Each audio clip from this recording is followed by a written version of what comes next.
只见军官将一颗手雷递到日本女人手里，看她迟迟没有动静，竟主动帮她拔掉引信。躺在地上的鬼子都希望同伴可以赏他一梭子，没人帮忙的就自行解决。于是鬼子将枪口塞进嘴里，用脚趾抠下扳机。上院也恳求长官能给自己一枪。少佐、お願いです。帝国的家族を合わせてください。小日子之所以有今天，都是罪有应得。为了给新兵练胆，鬼子将活人绑在树上训练刺刀。看着母亲就要成为靶子，一旁的儿子却无力反抗，他只能撕心裂肺大骂鬼子。我操你妈妈的犊子！而这仅仅只是为了给新兵练胆，但鬼子的残暴远不止这样。他们将活人装进麻袋，再浇上汽油，然后在一片欢声笑语中将麻袋点燃。撕心裂肺的哭喊却让鬼子们享受着，渐渐微弱的声音让他们觉得不再过瘾。于是绑上一颗手雷，将麻袋扔进河里，一个活人就这样没了。整个村庄也被屠戮殆尽，村民成片倒在鬼子的枪口之下。一个中国爷们儿却站了起来，他并没有屈服。就在鬼子准备补枪时，苏联红军的坦克破墙而出，将鬼子全部消灭。他们救下了大福，因为语言不通，大福听不懂苏军的对话。看他光着脚，长官直接扔给他一双鞋子，他这才反应过来这是友军。前行没多远，苏军却迷了路，他们误入到鬼子的军营。听到狼狗的叫声，大福知道情况不对，双方展开了厮杀，但鬼子实在太多，他们只能下车逃命。在树林，苏军尽数倒下，大福跟在后面不停逃跑，最后只有3人逃出了鬼子的火力范围。他们来到一座木桥，前方遇到了岗哨，装甲司机悄悄过去探路，结果从里面扔出来一颗手雷，男人赶紧卧倒趴在地上，但手雷却没有爆炸。司机仔细看了一眼，发现保险没有打开，他猛地对着木屋扫射，等踹开门，里面竟是2个日本女孩。姐姐不想被抓，当场服药。秋叶子也想跟着过去，却被司机踩住，然后给了他一脚。就在准备杀掉他的时候，军营那家叫住了司机。这里是日本的防区，如果没人带路，可能走不出森林。就这样，他们带着俘虏开始了逃亡之路。苏军以为一个孩子会在枪口下听从摆布，秋叶子将他们带进了一片雷区，后方不停响着枪声。几人也顾不了太多，打算从这穿过去。可地上的陷阱被司机发现，他狠狠给了秋叶子一拳，之后又开始挨个排雷。拆完最后一颗后，他示意同伴赶紧过来。本以为都安全了，可就在这时却发生了爆炸。看着同伴没了，那家悲痛万分，他很想一枪将他打死，可爆炸很快就将鬼子引来。为了尽快离开，他让秋叶子走在前面，那家疯狂地扣动扳机，逼着他拼命往前跑。拍着秋叶子的路线，他们赶在鬼子到来时逃脱了。带着俘虏是个累赘，那家将刺刀递给大福，让他杀掉秋叶子，但大福迟迟下不了手，即使满眼都是仇恨，可骨子里的良善怎么也抹去不掉，最终还是带上了秋叶子继续赶路。就在他们穿过一片沼泽时，大福不小心脚下一滑，将秋叶子带进泥潭。2人迟疑了片刻，本想就这样算了，可大福却接过那家手底的枪，以为会杀掉他。就在秋叶子快要沉没时，大福将枪托递了过去，2人用力想拉他上来，结果手一滑，连人带枪全部掉了进去。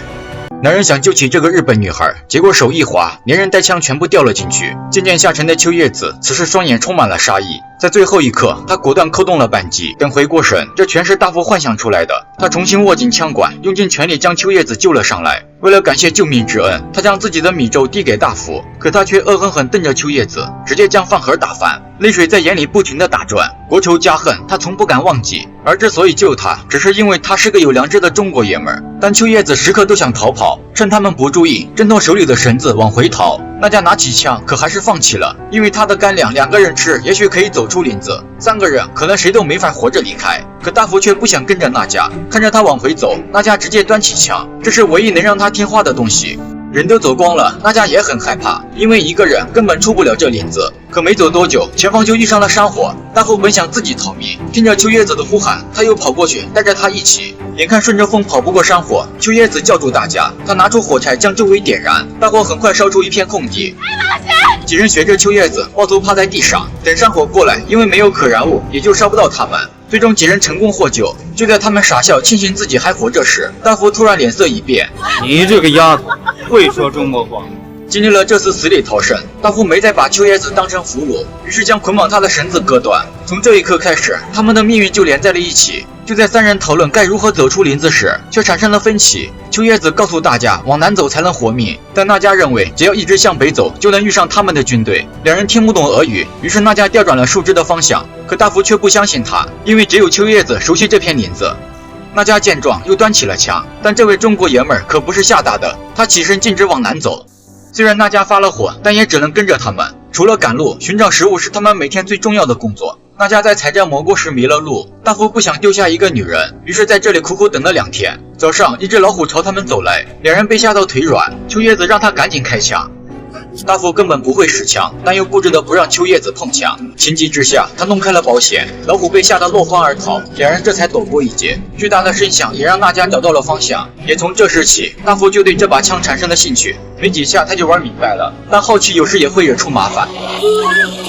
不知道又走了多久，秋叶子将他们带到了最初的那个鬼子军营。原来他是想让两人投降，因为没人能活着走出林子，这里是唯一的出口。他自以为是在给两人生路，事到如今也只能跟着过去。秋叶子四处寻找，却空无一人，而大夫早就看明白了，他没有听到狼狗的叫声，军营里已经没有鬼子。那家在苏军的装甲车上找到了食物和弹药，又意外发现车子还能启动。他想给秋叶子送些吃的，等他下车后，却缓缓举起了手，因为刚才忙着翻找食物，他们卸下了防备，竟把枪留在了外面。秋叶子瞄准两人，从广播里他得知日军节节败退，原本想带两人投降的优越感也就不复存在。帝国的渲染让他充满了仇恨，大夫却恶狠狠盯着他，一步一步走了过去，用身体顶住枪口。但身为孩子的他良知尚存，始终没办法说服自己开枪，最后还是放弃了。那家捡起枪，发现里面是空的。原来大夫对秋叶子早有防备，他提前卸下了子弹。也就在这时，广播又传出日本投降的消息。终于，战争结束了。秋叶子畅想可以和家人重逢。